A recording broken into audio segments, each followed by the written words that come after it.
Oh, okay. So another day we'll have this conversation. No, we're open to everything. We don't hold back conversations. Class is open to everything. All right. So Islam fam, I see we got two people online. To start up. Are you gonna plug it up to a big screen? No, we're just streaming it live right here. Okay. First thing, Campaign for Equity and Education presents a Warrior's Guide to Manhood, facilitated by Dr. Mwalimu Baruti. And that's this Saturday, 3 to 7 p.m. at C.W. Jeffries Collegiate. So if you're in the city, if you're in Toronto, it's only a $20 donation. The phone number, 416-402-9677. Support your own. All right. And support your own that's actually going to be benefiting people in the community. All right. Next, we're going to the master teacher, Dr. Ben, Black Man of the Nile, and his family. We go to page 44. There is a deliberate attempt to remove every trace of blackness from the African Moors, thereby making all the black people who conquered and ruled Spain, Portugal, and parts of southern France from Africa, Arabs, quote unquote, conveniently forget or ignore the fact that there were two cultural groups of Moors that entered Europe from Africa. The first of the two groups were the indigenous Africans under the command of a fellow African Muslim, General Tariq, for whom the Rock of Gibraltar is named after. Why? All right. So Dr. Ben, who has a doctorate in Moorish history, right? Even though he called the book Black Man of the Nile, in the book he says that there's a deliberate attempt to remove every trace of blackness from the African Moors. So Africans are Moors. Yeah, I'm familiar with this. All right. So they try to make them seem like they're Arabs. Well, beyond try making them seem like they're Arabs, our people, just like you're saying, which oh yeah, they're black people. They're not black people. They're Moors. That's what they are. That's what we are. And every time we call ourselves something other than Moors, that allows somebody else to write our history for us. Okay. Right? That's why he was specific in saying African Moors. Right? And then he has another book where he says Arab Moors. Okay. And a Moor is any dark-skinned person, especially an African Negro. Right? So what we're talking about today is this deliberate attempt to remove every trace of blackness from African Moors. Right? So we're going to go to Toronto Star, Friday, December 7th. All right? And Friday, December 7th, in the Toronto Star, there was a big article. Now, this made the news and everything like that, talking about, is this Dutch Christmas controversy with this whole blackface idea, right? Now, this was big news, right? And the Empress called me and like, yo, it's on the news. They're talking about, Black Pete and all that, right? So we went and got the article. So this is what the article had to say about this quote-unquote Dutch Christmas controversy.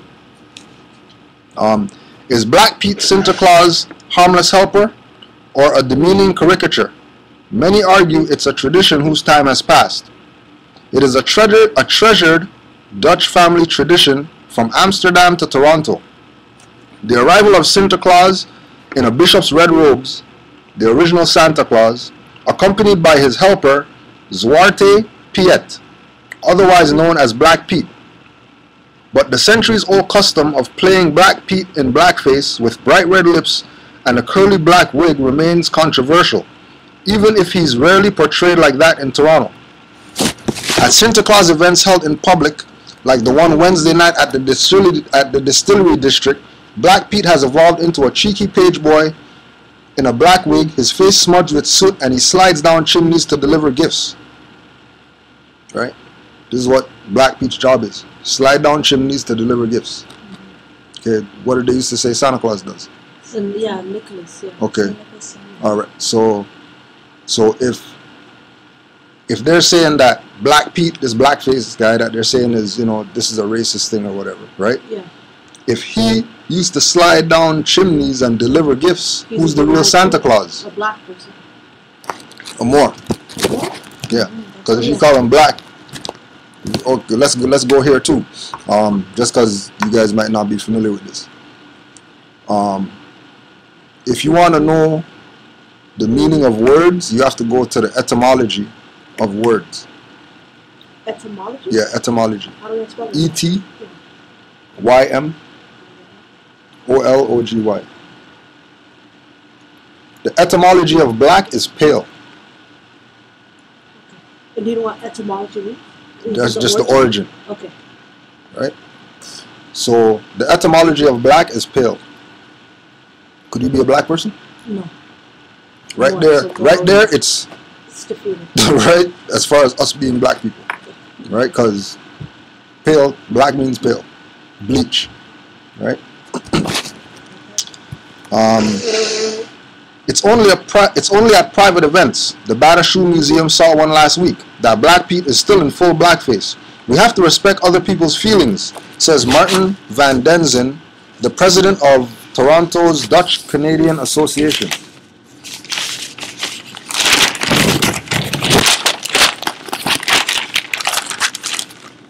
Do we have to put the wig on, says Van Denzen, who frequently plays Santa Claus? Right? So this guy who frequently plays Slinter Claus. Slinter Claus? Sinter Claus. That's the original name for Santa Claus. Slinter? Sinter. Okay. S-I-N-T-E-R C-L S-I-N-T-E-R-K-L-A-A-S.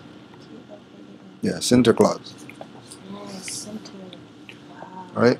Sinter Claus. Right? A center?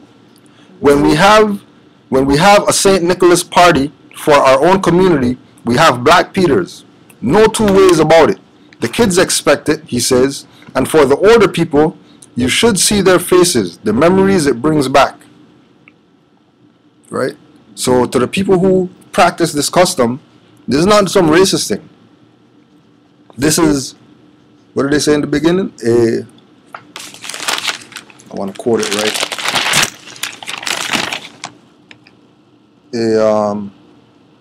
A treasured Dutch family tradition, right? So once they're talking about tradition, we know that this is something that goes into ancient times. This is not something new that they just said, oh yeah, we're just going to do this, right? It's a constant practice. It's something constant. They do all the time, right? So despite the love for Santa Claus, calls to leave his helper, Black Pete, in the past are getting louder, as they should be, says Rosemary Sadler, president of the Ontario Black History Society. Right? So the Black history people are saying that Black Pete is not a character who is on par with Santa Claus. He is a lesser. A lesser? A lesser. Okay, so what's that? They're saying that he's below Santa Claus. Okay. Right? He is not a positive symbol at all. It's about an obtuse and obscene portrayal of Africans. It turns them into caricatures. What's caricature? Yeah. Caricature is like a mockery. Okay. Right? Now that's what, so the Black people talked and the Dutch people talked. So now this is Toronto Star now. They did their research on, Black Peter, and this is what they found out about this, right? As Dutch tradition has it, Saint Nicholas or Santa Claus arrives on a steamer from Spain. A steamer is a ship, right? Accompanied by Moorish helpers, known as Black Petes. On the night of December 5th, he rides across the rooftops on a white horse, and the Petes slide down chimneys delivering presents to children who've been good. Over the centuries, Black Pete has gone through a few makeovers.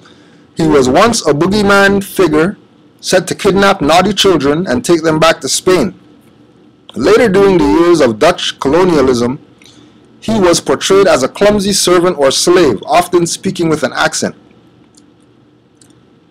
He once used to hold a rod and threatened to beat children, says Tom Bijvoet, the BC-based editor of a magazine Dutch. As corporal punishment became unacceptable, the rod disappeared and Pete became known as a fun-loving, mischievous character. Still, for many critics, historical associations make Black Pete difficult to stomach. Even in the Netherlands, complaints are stacking up. The Sinterklaas celebration once began without Zwarte Piet. Amsterdam City Councillor Andrew Van S. said this week, it's time it continues without Zwarte Piet. Van Denzen feels Black Pete will continue to be part of the Dutch Christmas celebrations for a long time, though perhaps in a more socially acceptable form. Wendy Limberty, Executive Director of the Community Folk Art Council of Toronto and of Dutch origin, feels a change must come. Just because it was a tradition in 1979 doesn't mean it has to be a tradition in 2012. Right? Which goes back to Dr. Ben and the deliberate attempt to remove every trace of blackness from the African Moors. Because the article straight tells you that Sinterklaas arrives on a steamer from Spain, accompanied by Moorish helpers. Not African helpers, not black helpers, not Nubian helpers, not Ethiopian helpers, not... Is it the deliberate attempt to remove every black trace from the Moors? Deliberate attempt to remove every trace of blackness from the African Moors. Right? So the pattern is use the black people, the people who support black stuff, right? Go ask them questions so they can compare Sinterklaas and Zwarte Piet, not Sinterklaas, to compare Zwarte Piet to blackface, right? Now when you go to the Dutch, when you go online and you Google Zwarte Piet and this tradition that they have, right? You're gonna find stuff like this, right? Europeans dressed up like Moors. Nobody's not dressing up like Sinterklaas. Yeah. Keep that in mind. Why aren't they dressing up like Sinterklaas? If Sinterklaas is the most popular or whatever, you know, it's all about him, how come nobody's dressing up like him? How does he dress? The Yeah, like Santa Claus, okay. you know, yeah, right? Nobody's not dressing like him. Everybody, right? This is just a small version, right? Does that have to do with any type of like importance of the origin of it? Right. It has to do with the fact that everybody that has any type of historical reference point in their mind, they honor the Moors because they know that the Moors brought civilization to the entire planet. Yeah. That's a documented fact, right? So Europeans honor the Moors. So is that the statement there? This is what as Moors we have to define things for ourselves. We can't allow people, you know, we can't allow the Star and these black agents, right, these sellouts, to teach us about our stuff, because they're not gonna do justice. Isn't there like a blackout on the information though? Like a lot of it's concealed and like not brought to light. Well, it depends on where you are in your mind, right? So because I know Moorish history, Yeah. right? I know that this is honor. Nobody can tell me that this is some blackface and they're racist or whatever. What they're trying to do is tie it back into being Samba, right? That's like what I the was way thinking it was, of, like yeah. the way it's, I guess, portrayed in slavery times, Okay. where they used to get the All right. mulattoes to So paint now- their face and all right. humiliate themselves. It's done, fam. All right. So let's check this. So, but that's why I'm trying to like differentiate. Okay. So let's differentiate, Yeah. right? This is blackface, Yeah. Yeah. right? That's bad. This is blackface. This is nothing compared to this. Yeah. That's This is a more. totally different. Yeah. As far the imagery, right? The clothing, right? Yeah. What's relative is the blackface, And the lipstick. right? You know what's relative is the blackface. What's relative is the lipstick, right? But in actuality, this is the caricature. This is the actual real who we That are. one's a sign of respect. Right. That one is This one is disgraceful. disgraceful, Okay, Yeah. can you help me? right? Okay, so this one, right? What the reason why they painted their face black is to honor the blackness of the Moors, right? And the fact that they brought civilization. So this is actually I totally an get honor that. piece. I understand So- that, but so- like the Oh, so she lipstick, wants to though. know why, like in American society, Because black. like I feel like they're doing hinting. Like I totally like I agree with that. They're doing a big up to the Moors. Yeah. But it's my mind is it's being torn because the whole blackface with the lipstick same way. Yeah. And Yeah, but remember, this is before blackface. Blackface copied this. okay. It's not like blackface was around Original, exactly. and then this came up after. This is a treasured tradition in Europe for hundreds of years. Before slavery, this was going on in Europe, right? This came about in order to do what Dr. Ben says, strip the blackness away from the African Moors by making it seem like anybody who does this or anybody who, dresses up like a black guy or whatever is doing that in a negative perspective, Okay. right? But only this does that. Only the blackface slavery caricature does that, right? And if right, But I so think too, maybe the white gloves, but I know the aristocracy wore the white gloves. Right. Also the porter right, wore the white gloves Right. too, right? All those Slave, are- right. He was, Yeah. so he was Exactly. wearing them because they didn't want his hands. his hands to touch stuff, Touching yeah, anything, touching right? people and all that stuff, So I think that that's part of it right? as well. Part of right? the demoralizing I of think, the people, yeah, right, right. Makes sense. Thank you. But here's another one now, right? Here's another one, and this one here is following that same pattern. How come everybody is dressed up like the Moor? How come nobody's dressing up like Santa Claus? If Santa Claus is who he is, right? That's the guy coming down the chimney, that's the guy with the gifts and everything, and nobody's dressing up like him, right? But it comes back to your thinking that, if somebody from America goes here, they're going to be mad, the Dutch are Because they racist, have a different concept of that image. because they have a slave mentality. And once you have a slave mentality, then everything that you perceive is gonna come from that, right? Okay. When that might not necessarily be true. For example, I right? also think what it is too is that they have got you.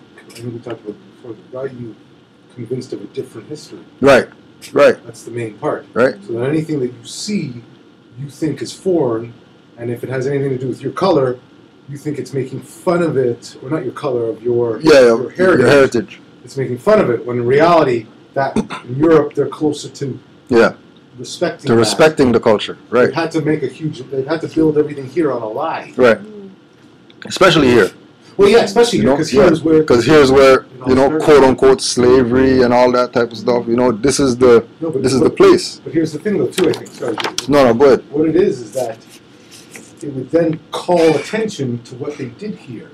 Because really, they came here to find us here. Right, So once they connected us to that heritage, it would then be revealed that this was our land. that we always been here, right? That when they came over here It was us. with They- ships, like even Christopher Columbus's log, he says we came here. There were people here.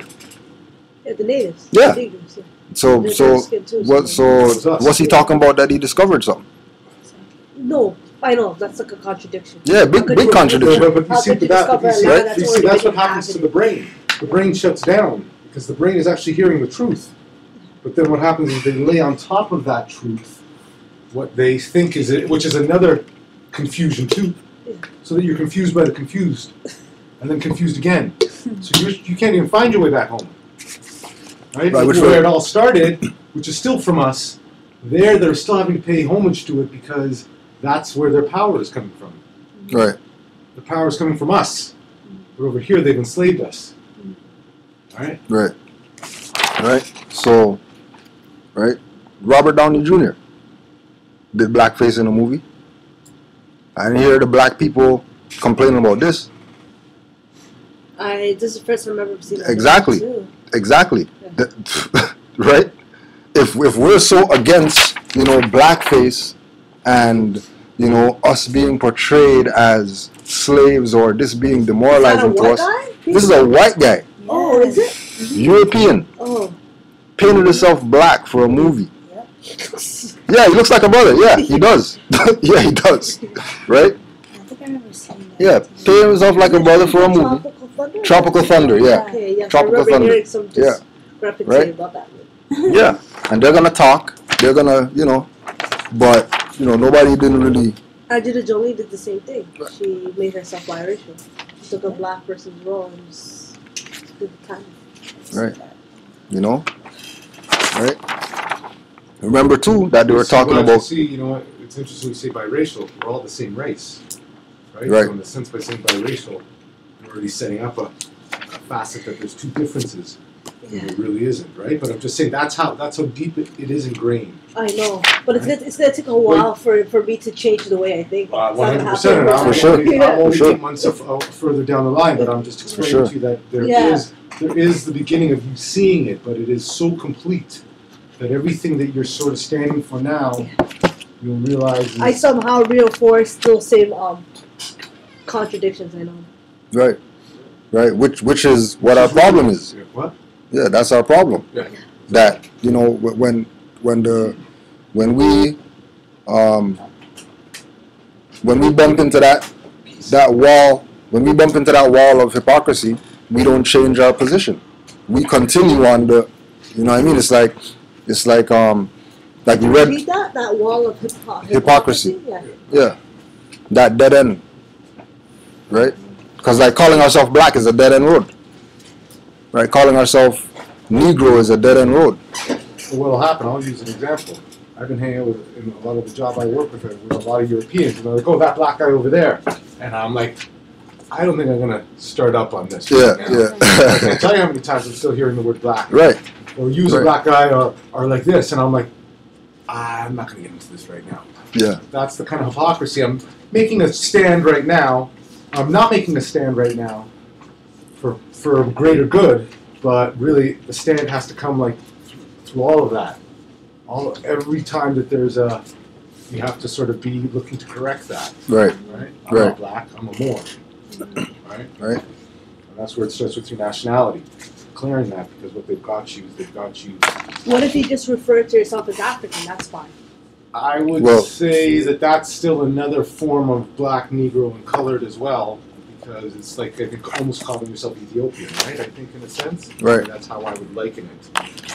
Grand Chief will elaborate on that, but I think that doesn't pay homage, because I think that's the next lie. They got you convinced that you're from over there. No, you're really from here. This is your land. Because even over there is connected to here. Well, North America Yeah. Yes, because back before this, about 10,000 years ago, all the landmass was together. connected.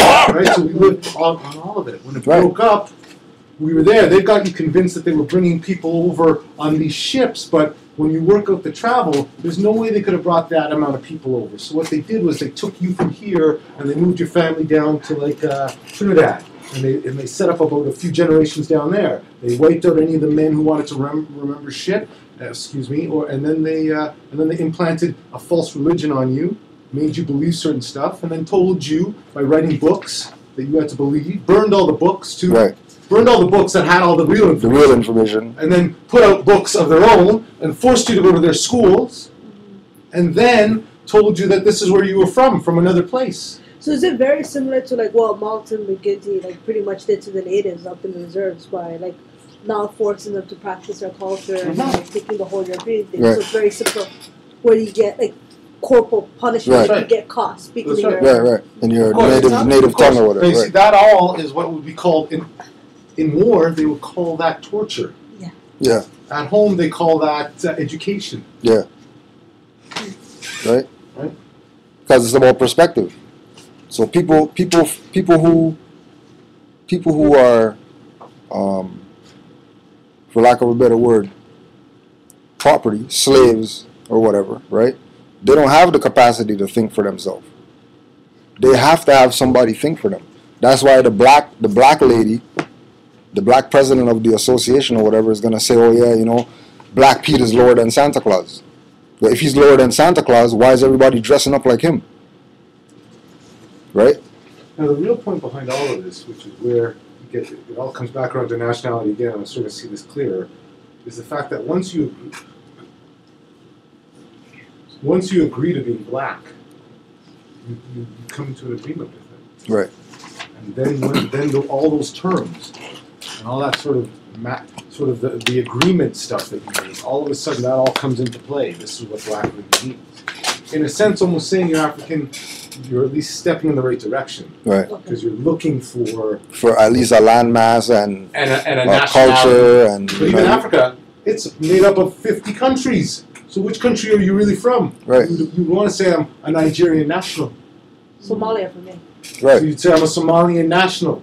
Right. But you would when never you're say from- African. And I always say Somalia, Yeah. right? But then like sometimes like just to look at the whole unity of Africa as a whole, I just say African, right? Yeah, but see, Because I represent the whole continent. yeah, in a sense. but the unity of Africa as a whole, You get what I'm trying to say? Yeah. They try to unite. right? But the unity of Africa as a whole is all those countries recognizing each other, Yeah. not calling yourself the continent, Right.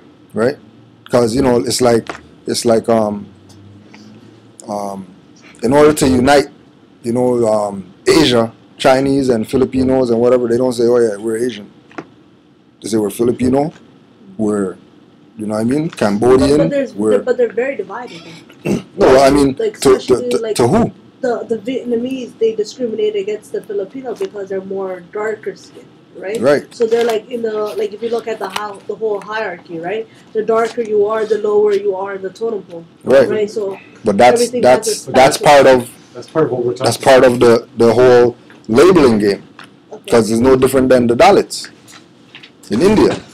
Okay, yes. Like, they're not I'm not too familiar Dalits. with them, but I heard a few. Yeah, they're not Dalits. They're Moors.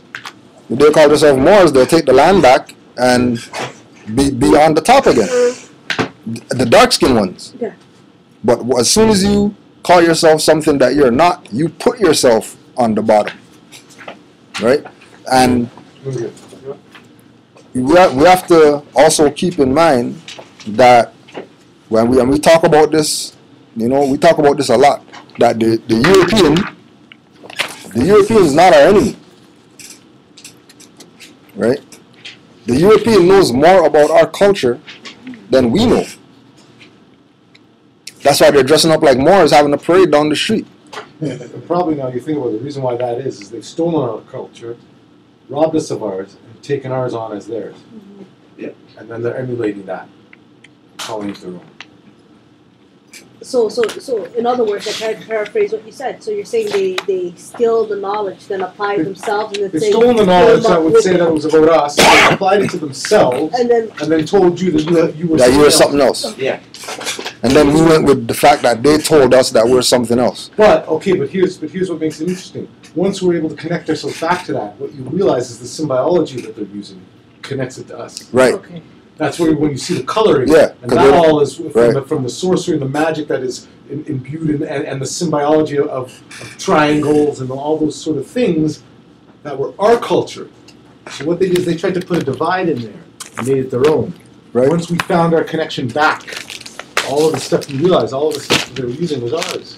Like for example, right? Prior to this article in this paper, right? Do you ever heard about this in Toronto?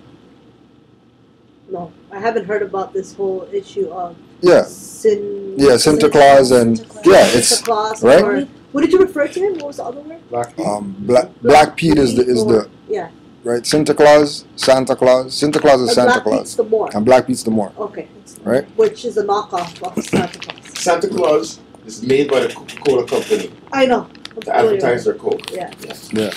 It used to be referred to as Saint Nicholas or whatever. Right. That's something else. That's something else. Yeah. Yeah, Because that's it's different. that's something else. Yeah, like that, it comes back to the whole thing about That's like- tied into Christmas too. Then.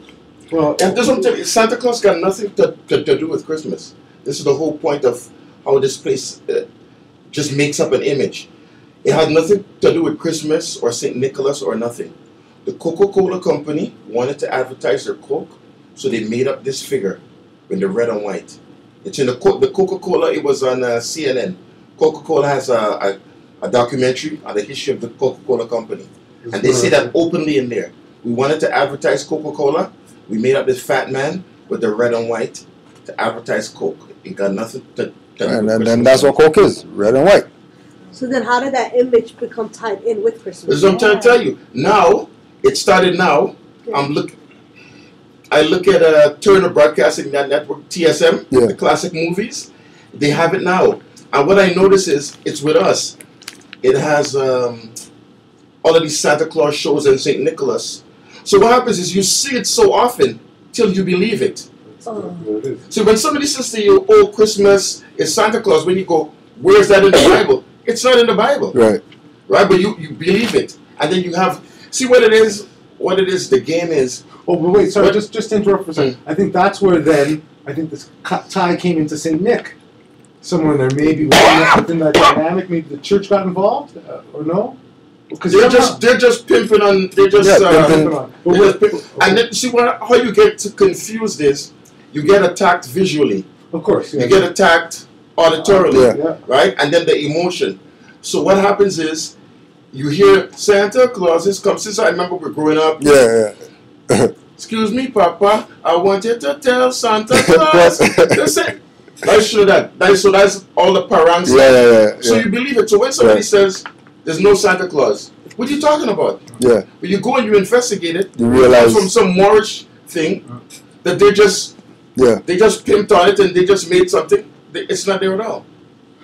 As you were saying to before, 2 weeks ago you said this, Brian. You got to know who you are in order to know what's going on, in order to know what's going on around you. That's right. When the Moors were in Spain with the universities, Salamanca, Toledo, Granada, all of the curriculum, it's in the book on the wall, Golden Age of the Moors, to get it more in depth. All of the curriculum was Muslim curriculum. Mathematics, the zero is invented by Muslims. It's called the cipher, right? Cipher. Okay. All of the numbers, right? If you go on Google and just Muslim numerals, right? From cipher, wahid, all of those things. Wahid. Yeah, all 1, 2, 3, 4 to 9. When you turn it you turn it on the side, you'll see the 2, 3, 4. So what they did is they just took the top of it and they took off the tail. All of the curriculum, mathematics, philosophy, astronomy, physics, medicine, music, all of that was in Muslim universities in Spain. It's not even hidden. Francis Bacon, Thomas Aquinas, all of these people. They were just, somebody sends them. I can't remember the name of it, but the particulars is in that article. Somebody says, I think it's Thomas Aquinas, go in Spain and get the Moorish knowledge. They get it, they translate it into Latin. What did they open when they do that? Oxford University. That's supposedly the best university in the world. Yeah. Gives out Rhodes Scholarship. What is your curriculum? For 500 years. Muslim stuff. So you have people in Africa and India, the same so-called Middle East, all the Arabs, killing themselves. You've heard of like Al-Ghazali and what's the guy's name? Ibn Rush, and there's another one. Ibn Rush's Avicenna and all of these people. Muslims, Abyssina, I heard. yeah, Ibn Sina, right. What happens is, all of the books is in Arabic. They translate it into Latin, they bring it in Oxford. We are so stupid now, we turn into Negroes because you got no knowledge in yourself. You leave the Arabic original on the shelf in Uncle's house, and you're killing yourself to get into Oxford University to read the translation. Right. Does that make any sense? It makes no sense. When I came across it, I'm like, what the hell is going on? Like that's no different than we're chasing Santa Claus when Black Pete is the guy who delivers the gifts. Exactly. What are we going to Santa Claus for when the brother is the one that's coming down the chimney So and it's all like that? people are chasing off the knockoff rather than the real. Right, exactly. No different than today. All these J's that they got in the store or whatever. Hey, and That's check this knockoff. out. Shoes, Michael Jordan shoes. They got fake J's now? Yeah. Yeah, they have been Yeah. on pictures. Really? Yeah, yo. I'm not into that much. Yeah, yeah. Slippers, guys, slippers. No, check this other one. The Moorish influence is so strong. You know Frankenstein? Yes. Dr. Jekyll and Mr. Hyde? Yes. Okay. All of those are rebuttals against alchemy, which is a Muslim thing. Yeah. I'm telling you, the whole Western Europe is a fraud. You know, you ever see this thing with a man standing up like this? Yeah. You know, that's a Moorish symbol that Michelangelo took. I'm telling you, just looking at stuff. See, this is what I'm saying is, but the only time you know is when you know who When you you are. know who you are. You got to know all the Moorish stuff. And most of those guys, Ibn Sina and them, they was taking opium and stuff, and they had all kind of beliefs that Allah is this and Allah is that.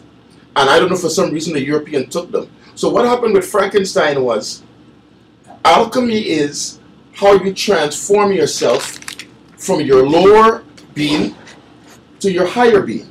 So all of a sudden they come and they say, oh, you're turning lead into gold, but it got nothing to really do with that. Right. And then if you look at the Frankenstein, and I was always under the impression Frankenstein was the monster. Right. But Frankenstein is not the monster, Frankenstein is the doctor. Is the doctor. Right. And so what he was doing was he was taking animal parts and human parts to make a new person. Right. So the woman who wrote Frankenstein, she's coming out against it and saying, look how dangerous it is. Same thing with Dr. Jekyll and Mr. Hyde. But all of it is always Muslim stuff that they're dealing with. So they're talking about your stuff and you don't even know it's your stuff. Because we don't know. Because we think, you know. There's a black But then in fact, I think that's interesting you're saying that, because this is what I was starting to think of. What if, well, I brought this up before, the things that you learned in school are the directions you go in. That's right. So if they're telling you to go in this direction and learn about European history, that's right. You're never going to pick up the books of Moorish history. Yeah. Right? But in fact, if you then go the next step further and you make certain things that you would want to go to seem taboo or wrong, then you in fact instill in yourself an aversion to the very stuff that's going to save you. Which, so Frankenstein ends up being evil, and so does Dr. Jekyll and Mr. Hyde. Right, and so does alchemy and occult and voodoo and astrology. Right, astrology and all these things. Remember they had the sister back in the day, she was selling all that stuff, making billions of dollars. Sister, call me out. You call me out. Remember her? They had her. What's her name again? Oh my God. Anyways, but you realize that astrologics are really the answer to you and to your stuff, but they make you now realize that they want you looking at astronomy. They tie it in with black magic, right? Right. And that's the other funny part. To get you away from it. Yeah, it was the church. That's a funny part. If you look at the book, it was the church who was saying that Moorish stuff is evil. Right. But what they were saying is basically, they were the ones who were going to Europe and taking all the Moorish stuff and reading it. Right. And practicing it. And they're telling you, stay away from that. It was because they needed to keep it esoteric, right? Yeah. They needed to keep it theirs. That would. And it's like, don't bathe. Don't use perfume. Don't do this. Right. Don't do astronomy. That's the work of the devil. And that's what the church is doing. I know. There's a lot of symbology. And let's be honest, the real thing that they really did was they put the woman down, right? Yeah. Which is what I think we have touched with through Noble Jurali, which was basically what they did is they killed the woman. Right. In religion, the woman is dead. Right. She has no connection with God. They hate women. Yeah, they hate women. Whether it's Muslim, or Christian or Judaism or whatever, Roman Catholicism, whatever. Right? It's all, she's nothing, and the ones that I think you have to worry most about are the ones that are most against women. Those are the ones you know are the ones, which is Catholicism and to me Muslims, right? Because women are the real gateway. Right. Well, see, there's another angle. I wouldn't say that in Islam. I would say there's some people who say that they're Muslims who do that. Yes. Because if you go to Quran, basically, the man's whole existence It's is to this. provide for his wife. Right. Right. You really have nothing of your own. Right, It's right, the right. applying of the knowledge, right? It's So a- people it's like will, technology. they will like take a certain passage and then like miscrude it and then try to sell it as the truth. Yeah. Well, but that's all part of Right. it, right? No, but getting back to the point is though, when you look at from a European standpoint, everything that's feminine is usually Negative. I wouldn't even say negative. I would think it's more. What a brother said is it's more feared. There's one of the brothers from ASCAC. He says because if you are, let's look at Akan culture, Ghana. Yeah. Okay. The lineage of the rulership doesn't go through the male side. It goes through your sister's sons. Right. So the woman is always given that authority up there. Along with the ruler, the Ashantihene, let's say for instance, the queen mother has equal weight to him almost, right? She is revered. Right. But you look at this society, everything feminine is put down, right? Even how intercourse is given dirty words. Yeah. What does what a brother say? He goes, if you are primitive and you don't know how the cosmos works and the 30 days and whatever, you fear a woman because the woman automatically can make a calendar anytime. From one cycle to one cycle is a calendar. Right. You're making the children, right? Right. You know the child has colic, the child has this, you know how to do it. If you look at European society, that's what the Salem witch trials was about. Right. There's a woman from Guyana who knew how to use herbs, using her power. To heal people. Right. And you fear that. Yeah. Right? And the guy is saying, if you're a weak man, automatically, a guy with his wife, and somebody even says hello to the wife, the guy is so upset. Yeah. What's your problem? Yeah. But he's scared, he's going to lose. Right. I think it's a thing where their society, they don't know anything, they don't have no science, so he can't say, well, I have science, and my wife has science. Right. It's I must be in charge of everything. And then, man, how does she know the days of the week? How does she know how to do that? How does she know how to do that? Yeah. Oh. But it's natural for them. Just kill the women. Yeah. That's what they were doing. When they said they were killing witches, it was like... it was really just getting women out the way. The ones who have the information. Yeah. Right. What do they call midwives? Yeah. That's who they were scared of, midwives. Right. Yeah. The ones who could deliver children? Yeah. Because don't forget... Because that's the power of life and death. Exactly. Right. And you have herbs, you know, to take care of the children, you're cooking all the food. Yeah. Basically, that's why even it starts out with the feminists. We don't need a man. You see, that's why you can even take it that far. So Right. That's the opposite. That's the other contrast. Too hard, yeah. Right. Back to the Saint Nick and all that. Write down Krampus. Krampus. Krampus. Right? Yeah, Krampus. Just to do your research on Krampus. Krampus. Who is he? Krampus is Santa Claus' alter ego. Okay. Alright? Krampus. Saint Nicholas' alter ego.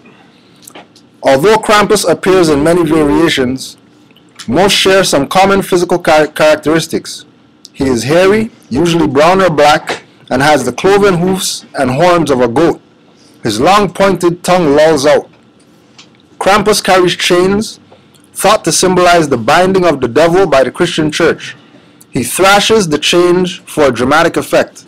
The chains are sometimes accompanied with bells of various sizes. Of more pagan origin are the ruten, R-U-T-E-N, bundles of birch branches that Krampus carries and occasionally swats children with. The ruten have significance in pre-Christian pagan initiation rites. The birch branches are replaced with a whip in some representations. Sometimes Krampus appears with a sack or a wash tub strapped to his back. This is to cart off evil children for drowning, eating, or transporting them to hell. Right? Krampus is a beast-like creature from the folklore of alpine countries, thought to punish bad children during the Christmas season. The contrast with Saint Nicholas who rewards nice ones with gifts. Krampus is said to capture particularly naughty children in his sack and carry them away to his lair. Krampus is represented as a beast-like creature, generally demonic in appearance. The creature has roots in Germanic folklore. Traditionally, young men dress up as Krampus in Austria, southern Bavaria, South Tyrol, Hungary, Slovenia, and Croatia during the first week of December, particularly on the evening of the 5th of December, and roam the streets frightening children with rusty chains and bells. Krampus is featured on holiday greeting cards called Krampenstarten. There are many names for Krampus as well as many regional variations in portrayal and celebration. So there's Krampus with his boy Santa Claus. We'll pass this around. Right? Scary. Right? Chilling. So Krampus and Santa Claus Krampus? chilling. Yeah. The demonic one is Krampus. Right? So this is Krampus right here. Oh, these ones. So Right. why is there the sign of the Catholic Church? Yeah, because, you know, the whole idea of the quote-unquote religions, right, is demonic in nature. So religion is demonic in nature. More so Christianity, more so Roman Catholicism, more so the perspective of religion that has you think that something outside of yourself is what's going to save you. Right? So the concept is something outside of yourself is what's going to save you? That's the concept of religion. But that's not really religion, because real religion teaches you that you save yourself. Real religion teaches you that you're God. This is why with the alchemists, when the alchemists made the statement of turning lead to gold, Yeah. right? Turning lead to gold is their bastardized mentality of raising your chakras from the lowest dense form to something that is worth, that has no worth. That's just how much it's worth, right? So they use gold, but then gold is also in relation to the sun. Okay. And then that's why Jesus is called the Son of God, and then he always has a halo. And the halo is usually a gold thing around his head, right? Because he mastered the alchemical formula of turning lead. So the seventh level Right, of the the 7 body. levels, right? Right? And there's musical chakras too. Right. There's different Well, versions. it's not do, re, mi, fa, sol, la, ti, do is the 7 chakras. Say it again? Yeah, Do- we learned in class, the pitches. Yeah, do, re, mi, fa, sol, la, ti, do, right? Do, re, mi, fa, sol, la, ti, do, right? All those is supposed to raise your vibration, right? But if we don't know that that's what that is, right? We think that that's just a musical scale, and you just play that, and that's how you learn to play music. Yeah, they never explained it to you, like the whole history behind it. But it comes back to like what we were talking about earlier. Either you're gonna go to school Yeah. It's and like what he said. get brainwashed, Yeah. or you're gonna go to school and then when school's done, you're gonna do your own study, so you can put stuff together. Because if you don't put stuff together, you know what I mean. If you don't make if you don't have a clear reference point, Yeah. right? You're guaranteed somebody's gonna either run game on you and send you chasing some non-existing entity or whatever, right? Have you praying to things that don't exist and all that, right? So it's imperative that we know. So you'll be misled, in other words, right? Always be misled, right? So like when we're talking about the symbology again, right? 7 has to do with the chakras and all that, right? 7 is also the number of the Moors, right? And it's real crazy that they dropped this article on the 7th of December. Yeah. Of any day that they could have dropped this article, It was purposeful. they drop it on the 7th of December. That's significant. right? And It also, has the significance. 7 levels of hell with dancing, right? And then, or the 7 levels, like with Islam, the 7 levels of paradise, right? So, like, the number 7, what does it mean in numerology? What does it attribute to? Perfection. Perfection? Right? Because that's when, when you get to 7, that's when you're perfected. When you raise your vibration to the 7 chakra, right? For sisters, it's 9 chakras. 9? Yeah, because you have intuition and clairvoyance that men we don't really tap into that unless we tap into our feminine side. That's the mothering one. Yeah, yeah. That the stupid man is scared of. Right, yeah. Like they would never teach you about 9 chakras. That's They'll keep you completion. 7 because 7 is related to masculine. Then 9 is related to feminine. That's why 9 months in the birth and Oh, right? And that's completion, right? Yeah, makes sense. right. And then like with even to go further, bees are matriarchal, right? What does matriarchal mean? Woman rules. Woman is the head, right? Or going through the women. Right. So it's the opposite of patriarchy. Exactly, right? But a capital B Feminine mindset. is a pregnant lady. Capital B? Oh, the queen bee. A capital B Oh. is Yeah, a you're pregnant right. lady. It's a pregnant woman, right? Hold on, And then the B's are matriarchal, right? Now we're also talking about you're gonna write down Noble Drew Ali, Noble. Yeah, Drew Drew, Ali Ali, What are you writing down? Noble Drew Ali. Do we do this every Tuesday? Every Tuesday we're here. What did you want? All right, yeah, every Tuesday we're So here, right? Noble Drew Ali. Yeah. So this is what Noble Drew Ali said in Oh, Drew. yeah, Drew. So this is what Noble Drew Ali said. Right? Noble Drew Ali said, with us, all members must proclaim their nationality. And we are teaching our people their nationality and their divine creed, that they may know that they are part and parcel of the said government, and know that you are not Negroes, colored folks, black people, or Ethiopians. Because these names were given to slaves by slaveholders in 1779 and lasted until 1865 during the time of slavery. But this is a new era of time now, and all men must now proclaim their free national name to be recognized by the government in which they live and the nations of the earth. This is the reason why Allah, the great God of the universe, ordained Noble Drew Ali, the prophet, to redeem his people from their sinful ways. The Moorish Americans are the descendants of the ancient Moabites who inhabited the northwestern and southwestern shores of Africa.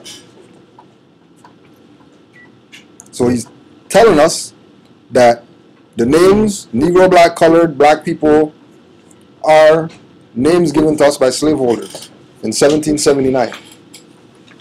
And this is from 1913 and 2012, still have people calling themselves black, Negro, colored, right?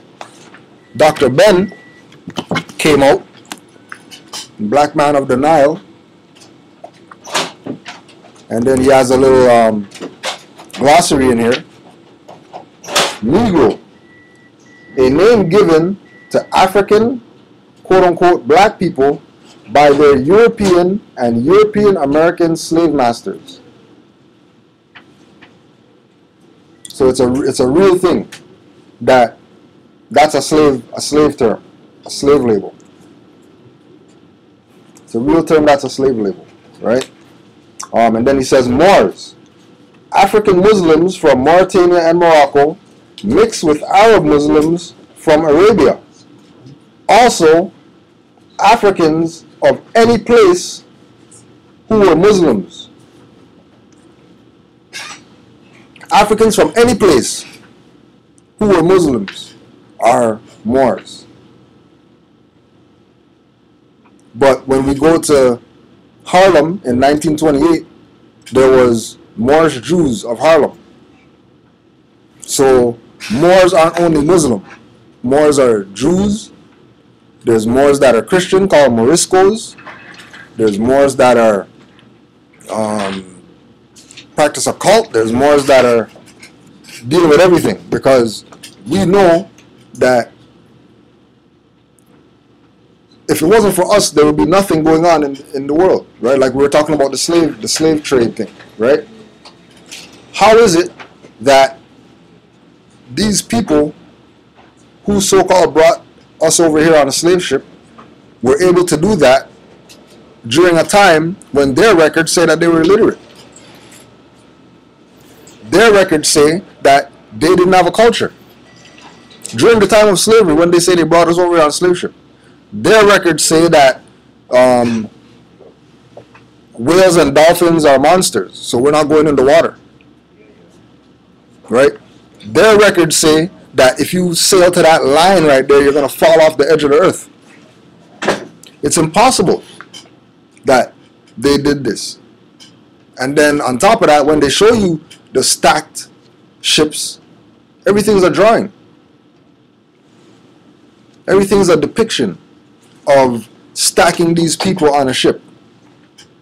But if we do that today, if we get an ocean liner today and lay down all these people in the ocean liner, right?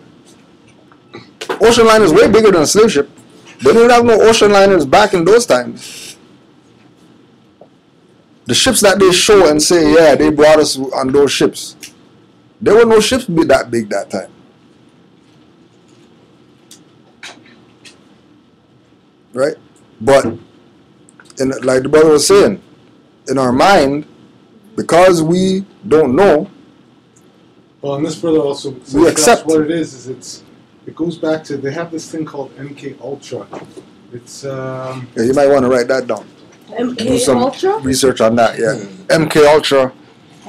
Manchurian candidate. So Ultra, ULTRA, yeah. right? You'll find very little information on it. Well, You'll find some. You'll find some. But anyways, what it is it's techniques that they use for brainwashing and for interrogating people.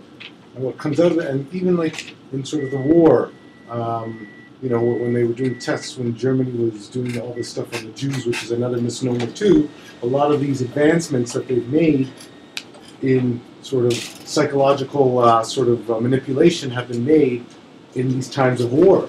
They've tortured people, they kidnapped people, done drug tests on them. A lot of the foods, I mean, that's a whole other thing to all the stuff that we're eating right now. It leaves us susceptible and vulnerable to what's the word I'm looking for? Into being influenced, manipulated. Yeah, manipulated. Right. Sorry, my diction is sort of. It's all good. It's all good. But all of this stuff connected, as well as your education system, is what leaves you ripe and prime, as well as just plain misinformation as well.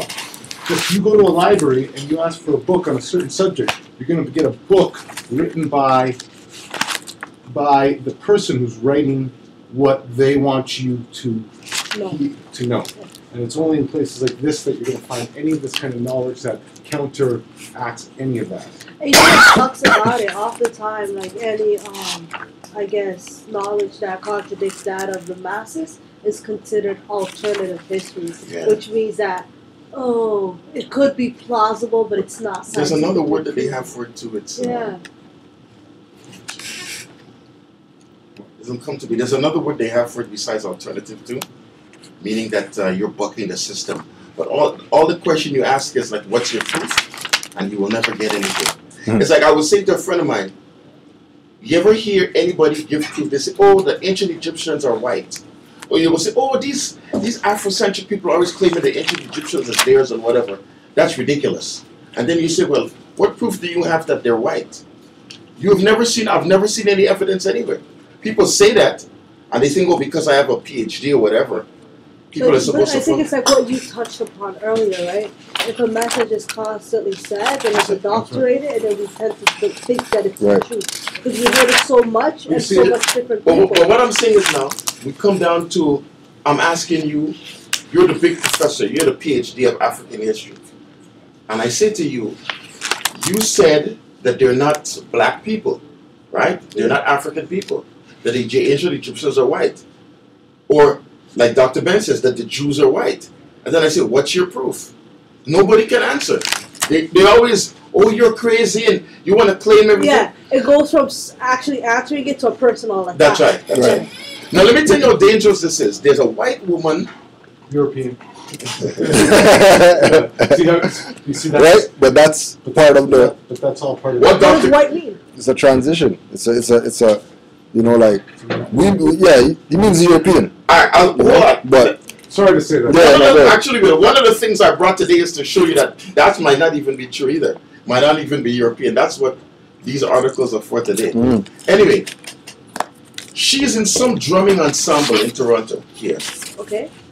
And she always has on our clothes and her hair is in plaits and whatever. Yeah. And I was at a Kwanzaa event, and Rao Nefer or Muata Ashby has a book called Egyptian Yoga. Okay. And you know what? The woman saw it and she says, oh my gosh, look what they're claiming now. They're claiming this too. Oh gosh. Yes, she's dressed like traditional more. Remember, who was it? Is it Public Enemy? This is what they think about you. yeah. This is what they think. This is what's in the subconscious. The heart. Yeah. Yep. The articles that I brought, we were talking about it 2 weeks ago. Can we photocopy it? Yeah, I can. Yeah. As a matter of fact, I even want to. I'm going to give you the name of the article. See if you can find it on the computer. No, I can photocopy it. We have access to the Yeah. machine. What it is this is that. Let me just. I'm giving you their language, okay? Okay. The Venus figurines in Upper Paleolithic society, right? And they're talking about Europe in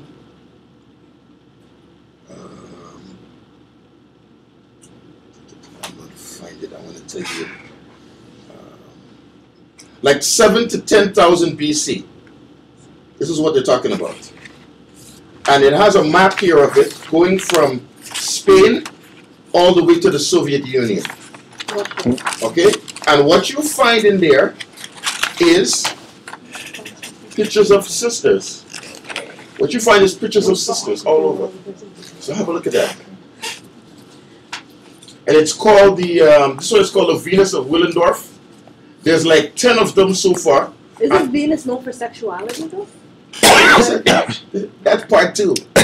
Oh, like jumping guns. That's part 2. Okay. Part 1 is when they find statuettes of women, the majority of the women is our sisters with that shape. And all of them have our hair and our body type. From Spain all the way to Russia. And this is in so-called Europe. So how come we don't have pictures of white women? These are the oldest. And so this one is called the Venus of Willendorf. And I knew about Hottentot Venus. Yeah. And then this is Venus of Willendorf. And then there's 12 more.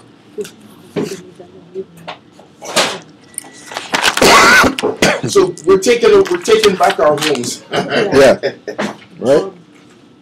And this is where it comes in with, you know, like we're talking about on the with, bottom? Is that like the shaft? Which one? This thing. Yeah. Is that like the penis? No, that's different stuff that they found like in tombs and stuff. Okay. yeah. But the articles just That's show what it was. what the articles is just showing you that and if you read the article, it's the same nonsense. You see it's an African woman with African hair. It's a Moorish woman with Moorish hair, whatever you want to call it. It's a black woman with black hair. And they try to give you all kind of gymnastics as to what it is.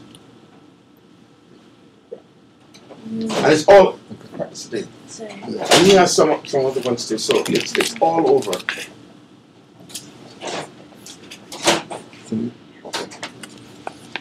Right.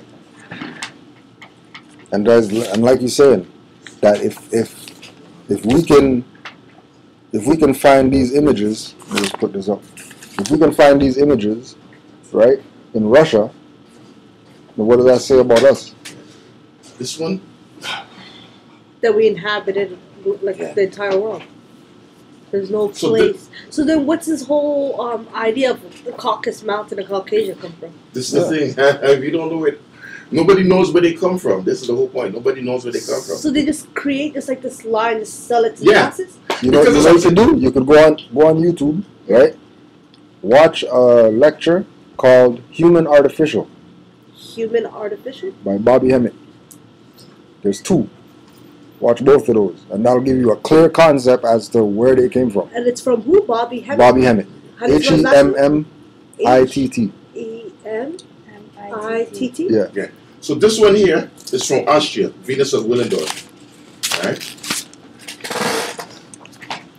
And I'll show you the Russian one. And just as we're, the theme of today is That's the Russian.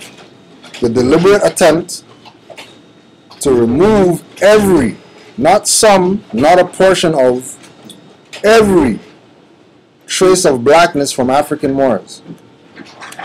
That's why you have Europeans saying, oh, you guys are claiming that you're Egyptian now and all that, right? But they don't want to show proof that they're the real Egyptians. They're just gonna talk, right? That's like what we were talking about earlier, when you were asking about isn't the Greek tradition or the Greek mythology come from Egypt? That's from Russia. Yeah. Russian. Yeah, but they're not gonna tell you that. No, I'm saying that one. Look at the face of it, looks very Egyptian, right? I think. Yeah. Number 7, it's same as us. Yeah. Right. There's the other two what the Greeks called the Black Greeks by Clyde Winters. That's a good one to tell you about the Greeks too. The Black Greeks. It is called the Black Greeks from who? By Clyde Winters. Just Google it, it will come up. That's where I found it. Clyde? Clyde Winters, yeah. Winters. What is it called again? Oh, Black Greeks? The Black Greeks. Right? Atlantis? Or the Black Yeah. Greeks? Right? But in your mind, they're not Black Greeks, They're Moors. right? The Greek In our Moors. mind, we have to make that shift in our mind. Because trust me, it's they beat us with that black thing. Yeah, it's gonna be like a work in progress. Yeah, definitely. You know what I mean? Definitely. Yeah, it's not gonna change it. But only with an open mind would you be able to even go there and sit. Because there's some people that we talk to, they don't say Moors is like curse word. And the other thing that you're going to have to realize too is that the part that I think is that there's a is it a war or is there's a system in place to make sure that you don't break out of this, Right. Because there's profit in it, or that your basically it all comes down to your energy, your life force, which they've got you hooked into this. So at the end of the day, it really is about escaping within yourself and becoming free, but your physical attachments are going to be what I think are going to be the thing that are going to most hold you to Right. To the fictions that to we've the fictions adopted. that they have you there, marriage, having a child, Yeah. all those kind of things, and it's going to be huge. And the biggest battle is going to be battling yourself and the system in one, to understand that the system has nothing over you, but really you're in the system. Right. And then just as you were saying, we'll put this out there. Make sure you go Google King Alfred Plan. Oh, it's out there. You can get that on Yeah, it's online now. Wow. Apparently. Yeah, yo. Which one? King Alfred Plan. King. Alfred Plan. And King Alfred Plan is an executive order from 1969 to counteract the minority, blacks, Indians, Latinos, Puerto Ricans, and poor whites, in their rise from up under the depression and powers that be, the government. King Alfred Plan, right? So this is page 8, descriptive introduction of the silent weapon.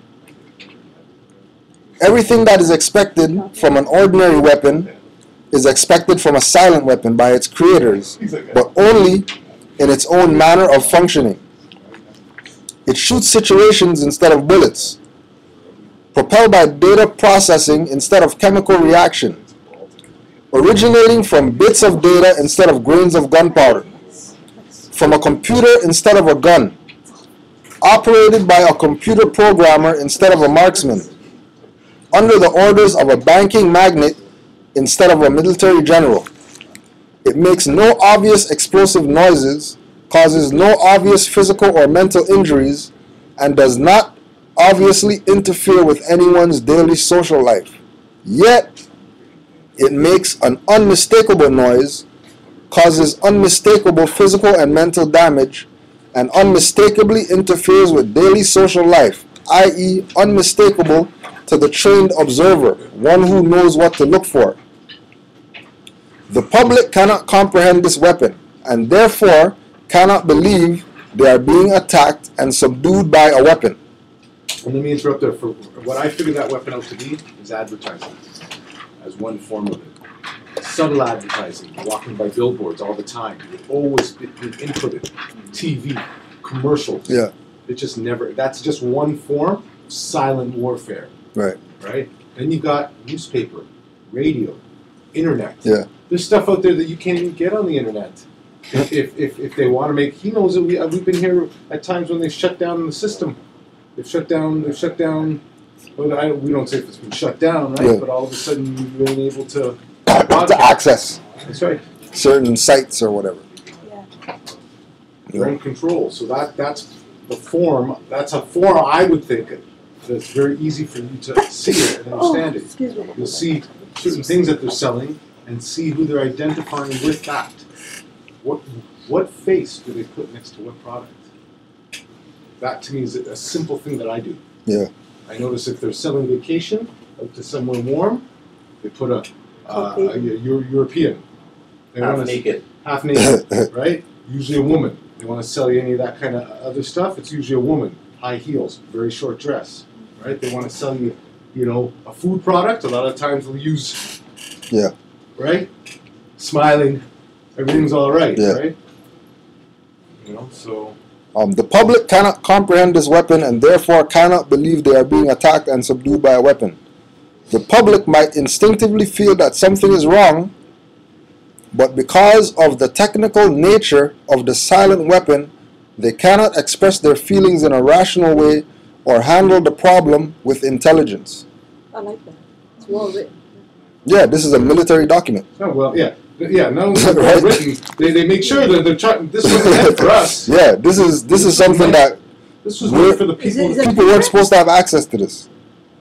What book is it from? Yeah, This is a document given to the heads, the generals, that they were able to get a handle on after it became declassified. Would you be able to get me a copy of that? No, or- you- yeah, they have that online. Oh, and I could Yeah, just print yeah, it out? King Alfred That's what plan. I Yeah, said. King Alfred plan, yeah. Just going to King Alfred. I'll just print it out right now. Where I go. right. Okay, sure. Make it happen. So they cannot handle a problem with intelligence. Therefore, they do not know how to cry for help and do not know how to associate with others to defend themselves against it. When a silent weapon is applied gradually to the public adjusts, adapts to its presence, and learns to tolerate its encroachment in their lives until the pressure, psychological via economic, becomes too great and they crack up. So the public, like when they push the silent weapon on the public is going to find any way that they can to justify why they're being attacked. Right? Just like, since they don't even know they're being attacked. right, they don't even know that they're being attacked. Right? No different than the slave is always going to blame the master. Never blame himself. Right? So what you're saying is we need to be held accountable. Right. For our actions. 100%. Right, 100%. Because if you're not held accountable to your actions, who do you think is going to hold you accountable? It's like The this. cops. and you don't want them holding you accountable because them holding you accountable is not in your favor. Yeah, right. It's a different ballgame. Therefore, the silent weapon is a type of biological warfare. It attacks the vitality, opinions, and mobility of the individual or a society by knowing, understanding, manipulating, and attacking their sources of natural and social energy and their physical, mental, and emotional strengths and weaknesses. So with regard to attacking their natural and social energy, right? Energy is really what everything is about, right? Everything is about energy. We're made up of Right. atoms. Which Right. is energy. Everything is about energy. Like, it's not juice, it's energy. It's not water, it's energy. It's not, The breathing that you breathe in the air. yeah, air, it's energy.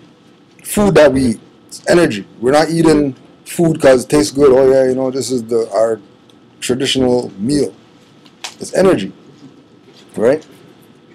Once we know what energy is and what energy is not, then we're able to defend ourselves. Mhm.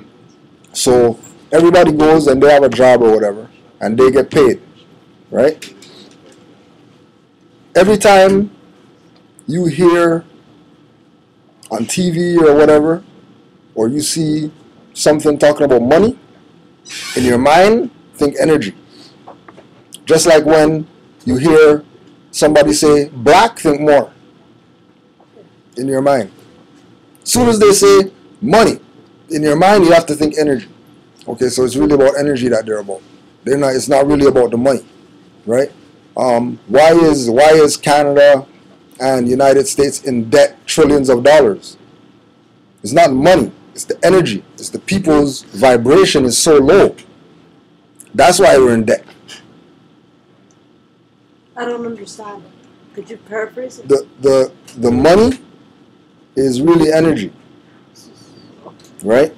So when they say So that what we're really- Canada has a debt, So what we're buying is energy and not Mhm. like Everything's materialistic things. So like Everything's so better quality food costs us more because it has a higher energy a source? higher vibration, Okay. right? Okay. Right? Organic food has a higher. Grapes with seeds have a higher vibration than grapes without seeds.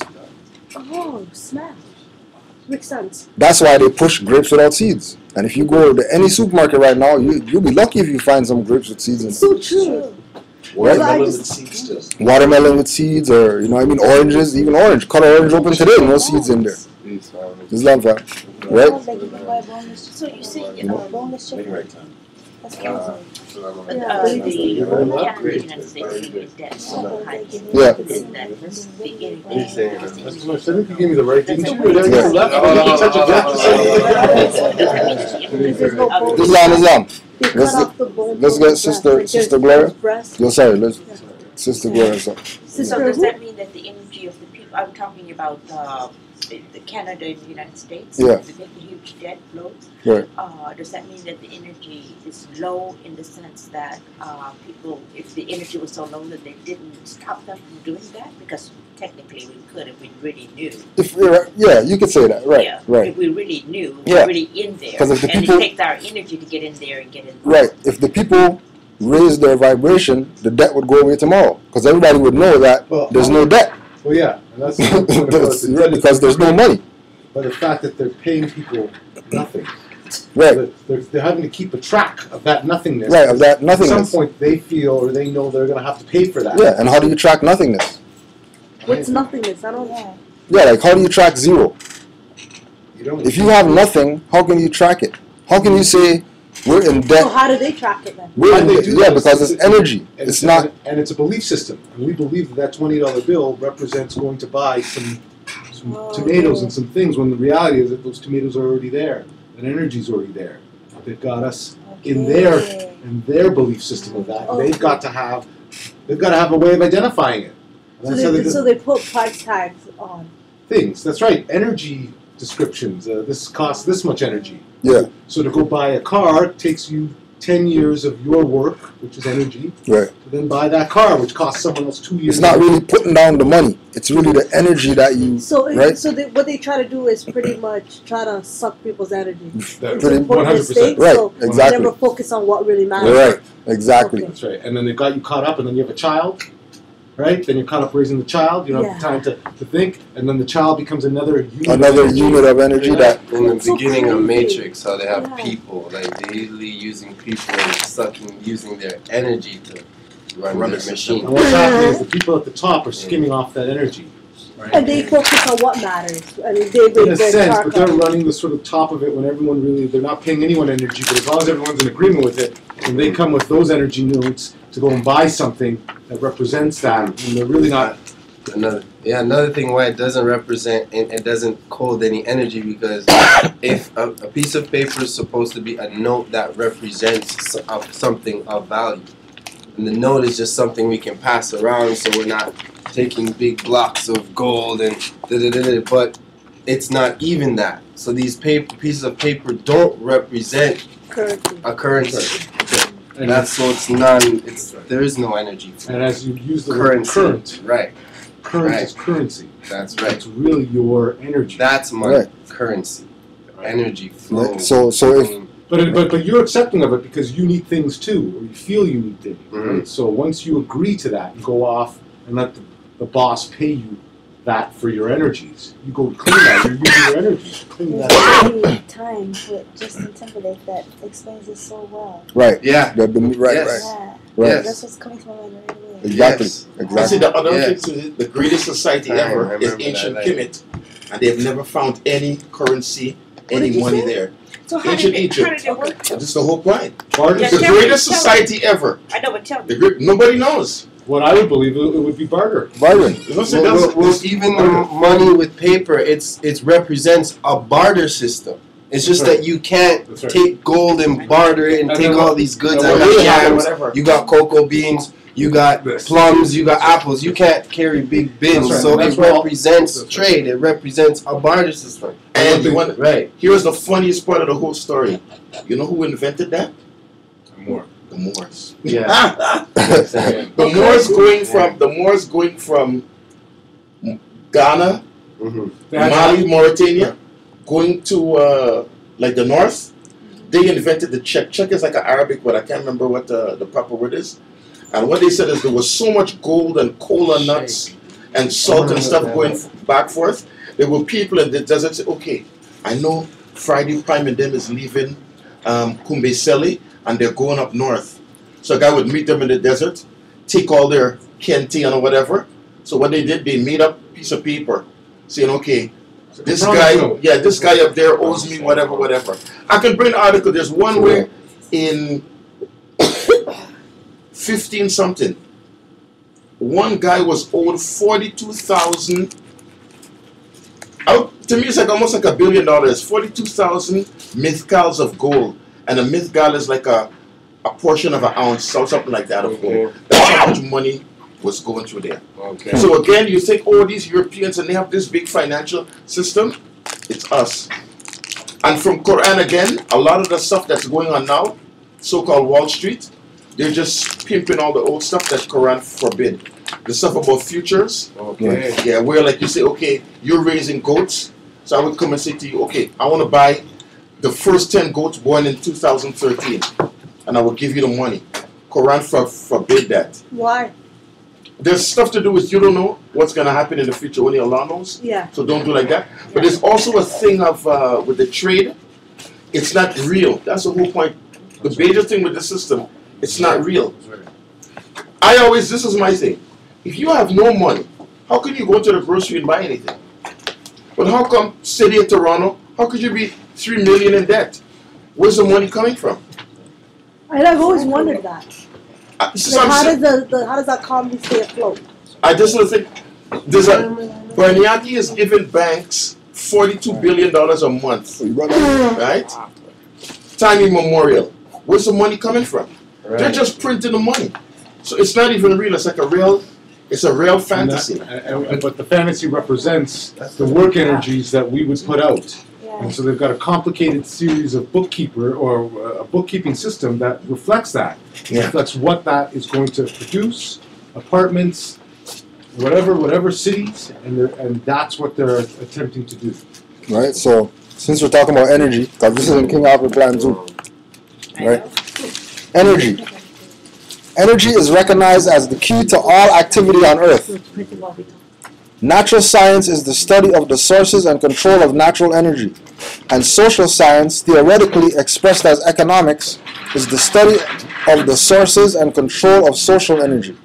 Both are bookkeeping systems, mathematics.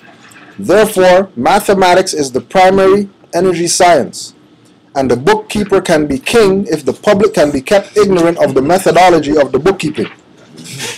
All science is merely a means to an end. The means is knowledge, the end is control. Beyond this remains only one issue: who will be the beneficiary? In 1954, this was the issues of primary concern. Although the so-called moral issues were raised in view of the law of natural selection, it was agreed that a nation or world of people who will not use their intelligence are no better than animals who do not have intelligence. Such people are beasts of burden and stakes on the table by choice and consent.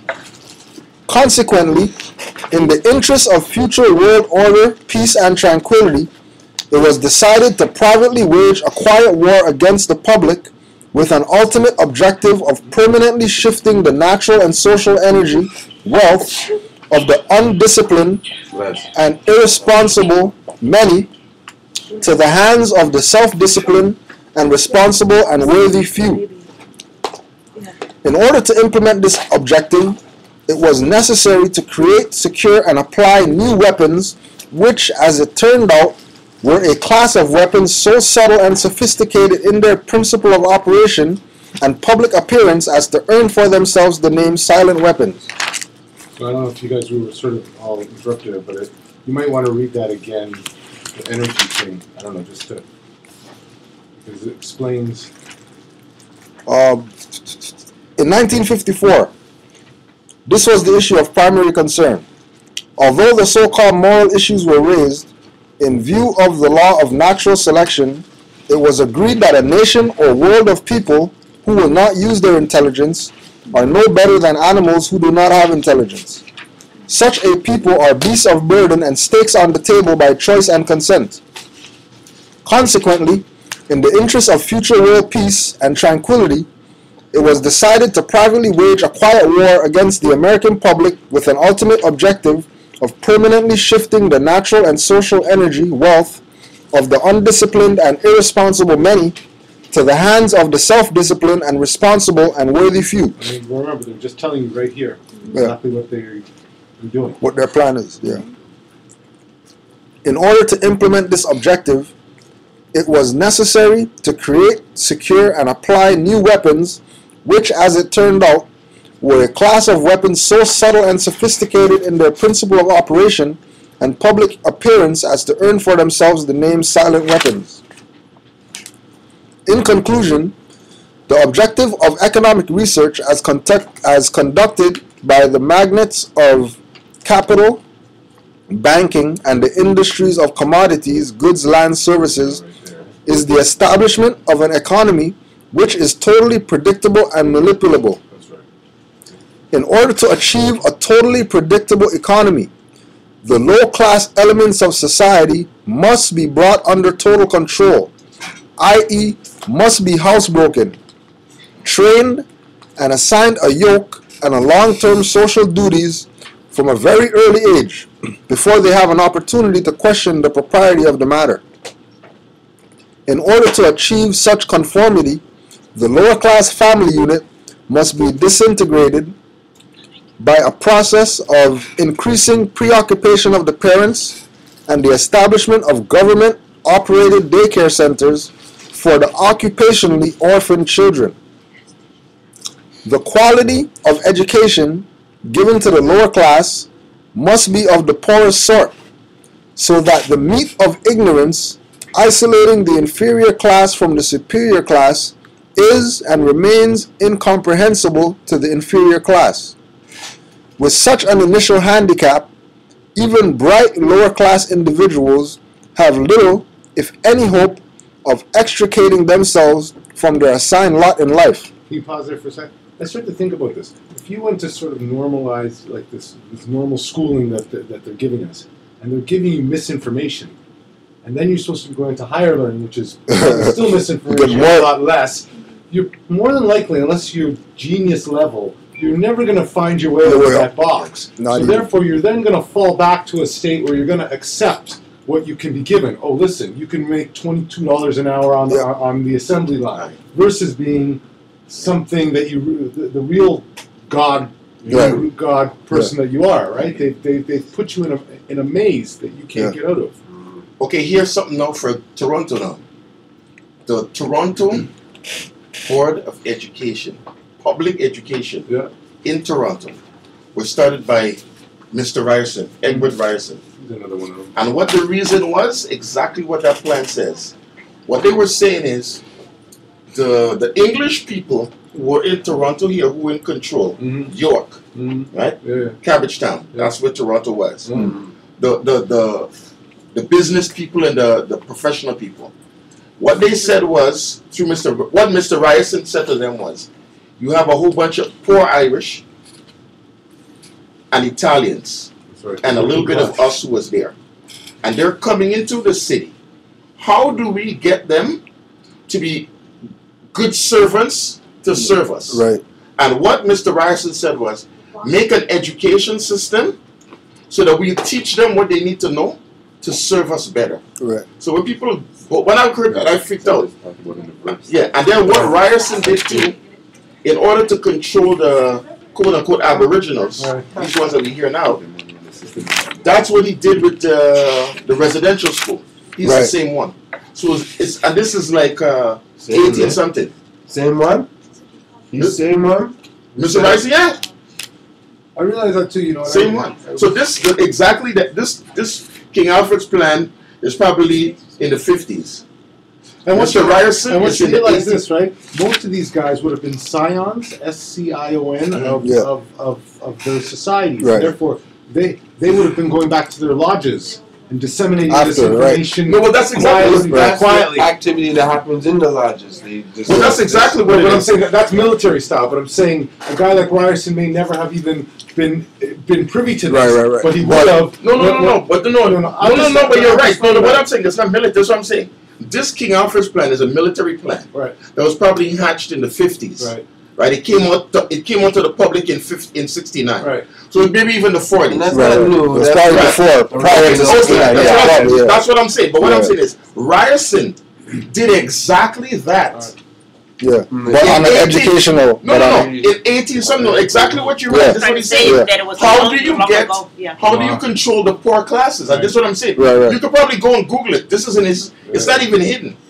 Mr. Ryerson said, "How do we?" Because his whole thing was, here we are in Toronto. We have this, and let me tell you what's freaking me out now. I'm saying, if he made Board of Education for us, what's for the rich? Yeah. Then what came to my mind is Branksome Hall. That's right, of course. Branksome Hall in Mount Pleasant. UCC. UCC.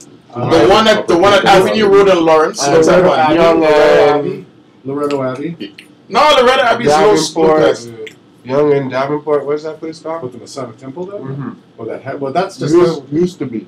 Oh, it used to be something else? It's a Hare Krishna place now. That one? Now it's a Hare Krishna place. No, you're not talking about Avenue. You're talking about Young and Davenport, right? Davenport. Yeah, that's the Masonic Temple that's That's now on MTV. MTV. No. You missed- No, what, I know. What I'm There's a saying is, school there. what I'm saying is, bro. Mm. If you look back, when I was going through this in my mind, I'm saying to myself, if they are making public education for us, Right. what school were their children going to? Branksome Hall. Branksome Hall is on Mount Pleasant, just north of Bloor. Right? Upper Canada College. Yeah. Then there's another one for girls, Havergal. Havergal, Yeah. At Avenue Road and Lawrence. No, it's Avenue Road and just north of St. Clair. North of St. Clair, okay. Yeah. Yeah. So if you look in Toronto, there's a whole bunch of them that is so-called Elite- private schools. elite schools, yeah. Then the rest of the scrubs like you and I Go to go to public school. the dumb down system. Right. Yeah. And then so what you see is, in 18 something, he's already doing it. So all this King Alfred plan is just updating what Grandpa was doing. And when you look at it, here's a funny part. You know, he might have it on the wall. It's called anacalypsis. It's the same thing Prime was saying before. All our history, all of them know. They know who you are. So all the public school system is just to dull you. Right? And misinform you. But that's what I'm talking. That's what I mean. So the point is, Ryerson is doing that, and then he said, you know what? I don't want these quote unquote Aboriginals to rise up. How do I kill their spirit? how do I make their energy reach zero? Yeah. Take the children, all the children from their family at And 5, then put them in a put them in residential a place. Yeah, yeah. It was mostly Roman Catholic and Presbyterian. That's- Bugger them. They can't teach your language. You can't do nothing but their culture. And you know what else I realized too? The last thing I realized too, for the adult who's trying to fight out of this, they've got you the average work day, the amount of days you work in a week. Yeah. I started to realize that this stuff was built up to try and wear you down too. Exactly. Right? Exactly. Who determines why you have to work an 8 to 12-hour day That's right. and 5 days a week in places like Spain? Hold on. It was even more before. Oh, I People know they died to make it 8 hours. I know they did. I know. And going from 6 days to 5 days. Yeah. Right. And we're losing that. That's right. We're losing that. Losing that? Just today in Michigan, they passed this law. Or the right to work. Yes, Yeah. They're what? in terms of unions. For work to rule stuff like Yeah, that? they well, call it you right can't. to work. Yeah, and unions cannot, automatically when you go, you join the union. That's a part of the job. Right. They can't do that, and they can't collect the dues. So it has to be more on a voluntary basis. And so what they're saying is that obviously the whole deal is that you work for less. Right. In the end, you're going to work for less because that's what they're doing. Well, what you're They're saying doing- is they're breaking the union. They Yes. tried to bring it That's in. right. That's right. Yeah. Yeah. Yeah. Well, but the thing is, they're treading on dangerous ground because, yet again, the people run everything. Though, if they've got other plans, and, Yeah. I mean, it's always the people who will. But I'm just pointing out that they're doing Yeah. that. You know what I'm saying? Even because what they were saying is vacation, sick days, an 8-hour day, Yeah. 5 days a week. People fought and died for that. Right. Because I just know. the other day, I remember my father having to work half day on Saturday. In the West Indies, it used to be half day Saturday work all the time. Right, right. Yeah. Yeah.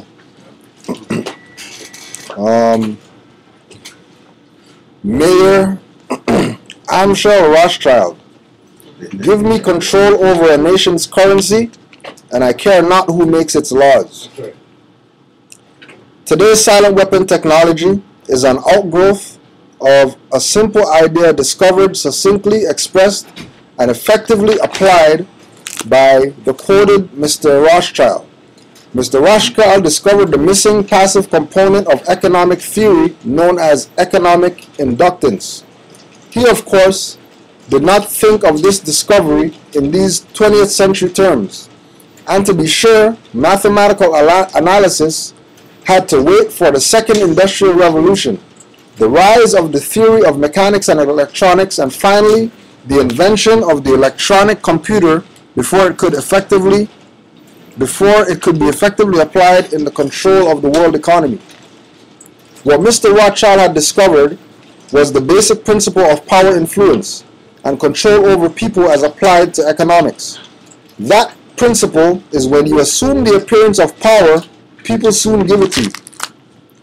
Mr. Rothschild had discovered that currency or deposit loan account and the required appearance of power that could be used to induce people into surrendering their real wealth in exchange for a promise of greater wealth. They would put up real collateral in exchange for a loan of promissory notes. Mr. Rothschild found that he could issue more notes than he was backing for, so long as he had someone's stock of gold as a persuader to show to his customers. Mr. Rothschild loaned his promissory notes to individuals and to governments. These would create overconfidence. Then he would make money scarce, tighten control of the system, and collect the collateral through the obligation of contracts. The cycle was then repeated. These pressures could be used to ignite a war. Then he would control the availability of currency to determine who would win the war. That government which agreed to give him control of its economic system got his support.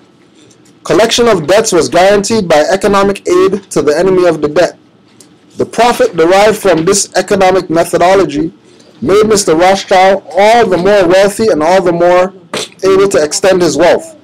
He found that the public greed would allow currency to be printed by government order beyond the limits, inflation, of banking in precious metal or the production of goods and services, gross national product. You know what? There was only one thing I think worse than those people. What's that? And that's the people who know better and who turn against their own Right. on behalf of these people. Right. They're the only people who are worse. Yeah. And again, right? What did you just say? The people who turned against their own, That's right. right? To basically side with the people who are abusing us. That's Right? Okay. As far as I'm concerned, they're much worse than those folk up first. Right? So these are all the people that you're talking about right now. That's right. Right? These are all the people. The promise of these positions also has materially contributed to a temporary slowdown of minority activities. However, we do not expect these slowdowns to be of long duration because there are always new and dissident elements joining these organizations with the potential power to replace old leaders. All organizations and their leaders are under 24-hour surveillance. The organizations are the Black Muslims, SNCC, Congress of Racial Equality, Uru Movement, Group on Advanced Leadership, Freedom Now Party, United Black Nationalists of America, New Pan-African Movement, National Urban League, National Association for the Advancement of Colored People, Committee on Racial and Religious Progress. So all They these... said under surveillance, but what they should say it also is infiltrated. Right. They should have put that word Exactly. there, but people have to know who's among them. Right. And all of them are infiltrated. They're infiltrated, yeah. Nation Islam. Right. The whole works. Looking at quarter two. Any questions or comments or anything like that?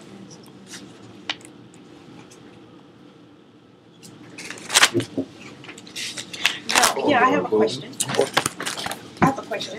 what I hear, a lot of what they're doing, like he was talking about the lodges, that too came from ancient Egypt, right? Right. So how did the ancient Egyptians apply this? Because it was metaphysical in nature. It wasn't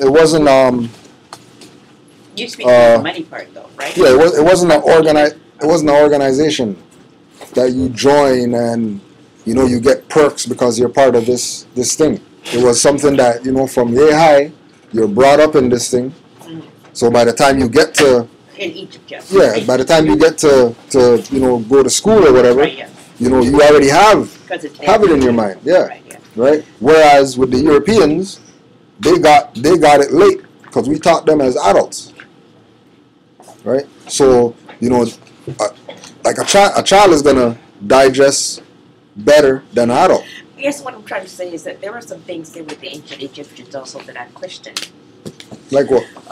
For instance, how do you say it? This whole thing of controlling the land. Yeah. There's a word, and I can't think of the word. And I was reading, this happens to be, I know Du Bois and his history and all that stuff. But in reading Du Bois, he indicated that there were pharaohs who tried to have a more egalitarian system, Right. and then they were replaced, and we had the others who came who believed more in power in the hands of a few, Right. as opposed to the To the population in people. general. Right. So that part, I mean, I don't hear a lot about that part of ancient Egypt. Well, I mean, we have to also, just like you're saying, our own are the ones that really sold out, Yeah. that did us in. You know what I mean? It's not like, when they talk about Ptolemy came and he took over Egypt and all that type of stuff. Yeah, Like that's yeah. late. That's super late. Like we were already fallen by that time. That's why it was so easy for them to come in and just take over. Because we were already done for. And dismembered. We were already dismembered, disenfranchised, scattered. And, This is the Greeks here. That's Yeah. freedom. Yeah. The Greeks and the Romans. Yeah, that's late. That's late. That's late. And so mad that when it got from the Greeks to the Romans' hand, the Romans couldn't pass it on because it just got so mashed up. Right, yeah. And Yeah. That's why Rome fell. that's why, they couldn't continue it. Because they couldn't continue on this thing that they inherited from the Greeks, who inherited from the ancient Egyptians, because by the time the Greeks got it, Yeah. it was watered down. Yeah, no, so that's even Okay, yeah, what it is, the Greeks No. changed all the names, all the Kemetic names to Zeus and all of that stuff. Isis and them. Right, and then the Romans came and changed that again, Yeah. Jupiter and whatever. Right. But then their end came is when they were threatening the Muslims, and it's the Muslims who chased them from all over North Africa. Right, yeah. Because the Muslims were the winners of the Crusade wars, right? From 2 to 9. They came in. See the whole thing too? Again, this is how they frame it. There was no war. There was nobody at war with them. They just decided in Europe they're going to get Jerusalem because the infidels are in charge of Jerusalem. But the same people who were Muslim were Christian before. Yeah. And Jerusalem is their place. Yeah. Right? So, how all of a sudden did you become the savior of Christianity that you're going to take over Jerusalem? It's not your place. So then, Check it, flip it around. when they made up this so-called crusade, the first one, they killed everybody that they found that wasn't them. The Christians, they killed. The Muslims, they killed everybody. Then the Muslims rose up in Jerusalem, and when they kept coming, they kept getting defeated. So again, it's how things are framed, you know. Exactly. You can't lose a race that you won't run in. You know? And you know we like to race. Exactly. You know we like to.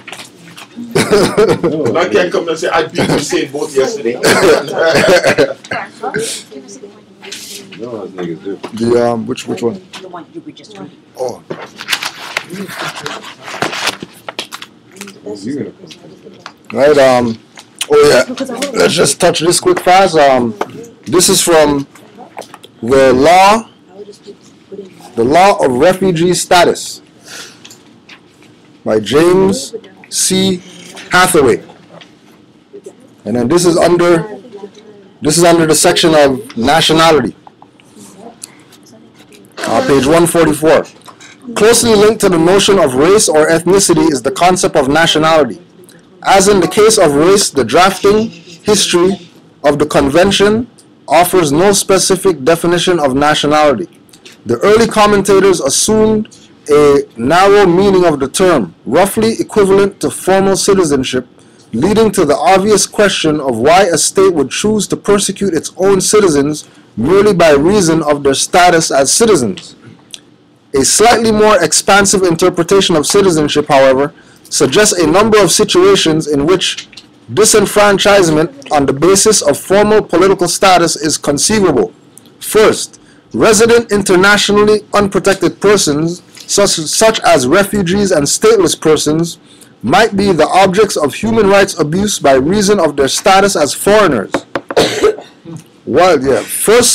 First, resident internationally unprotected persons, such as refugees and stateless persons, might be the objects of foreign rights abuse by reason of their status as foreigners. While inhabitants who retain the formal and effective citizenship of another state could not advance a claim to refugee status in relation to the state of domicile, those who cannot enjoy meaningful protection elsewhere are properly assessed as refugees in accordance with the concept of state of former habitual residence. Second, persons who are denied full citizenship in their own state, such as Palestinians in Israel, could qualify as nationally defined refugees insofar as their inferior political status can be shown to put them at risk of prosecution. Third, some states may disenfranchise a portion of their population by ascribing a different nationality to them, as in the case of the black homelands in South Africa, and establishing regimes which fail to guarantee basic human rights to those assigned the new quote-unquote nationality. Fourth, persecution based on nationality might arise in the context of a state composed of previously sovereign territories, such as the USSR, where measures are directed against those who define their nationality in terms of allegiance to a predecessor state. In addition to notions of formal nationality, it is generally suggested that nationality encompasses linguistic groups and other culturally defined collectives, thus overlapping to a significant extent with the concept of race. Because many such groups share a sense of political community distinct from that of the nation state, their claims to refugee protection may reasonably be determined on the basis of nationality as well as on race. The term nationality in this context is not to be understood only as citizenship. It refers also to membership of an ethnic or linguistic group. The term nationality generally receives a broad interpretation and can overlap with some other grounds. It is usually taken to include, as well as citizenship, members of a specific ethnic or linguistic group, and may occasionally overlap with the term race. So race, ethnic group, and all that stuff, the foundation of all that is nationality. That's why Drew Ali came and said, proclaim that. Even though he talked about race and he talked about, tribes, and the name of the book is The Law of Refugee Status. And this is, Osgood Hall School, York University. School of Law. School of Law. 1991. First printed 1991, second printed 1992. There was something else you had here, but I can't remember. So is that a private book? Is it a library book? There was a book that was here. You might be able to get it. Look on the bottom Still. corner there. It looks like there's a. No, that's just the yeah.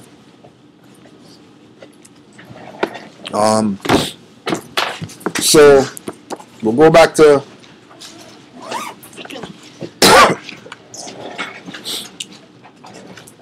so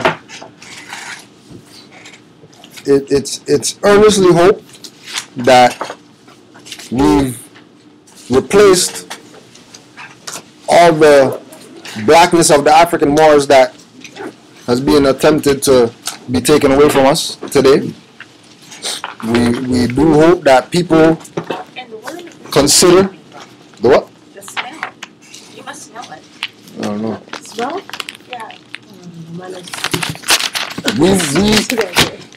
We have to basically continue to maintain correcting our history, correcting how we see ourselves, making sure we do our due diligence, not just take some black people that say Black Pete is below Santa Claus and all that stuff, right? And all the stuff like with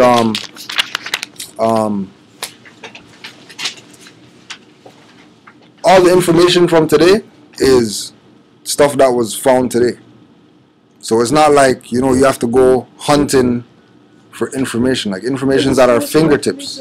Find the documentation for King Alfred Plan? Yeah, I got it printed and they just printed out white papers.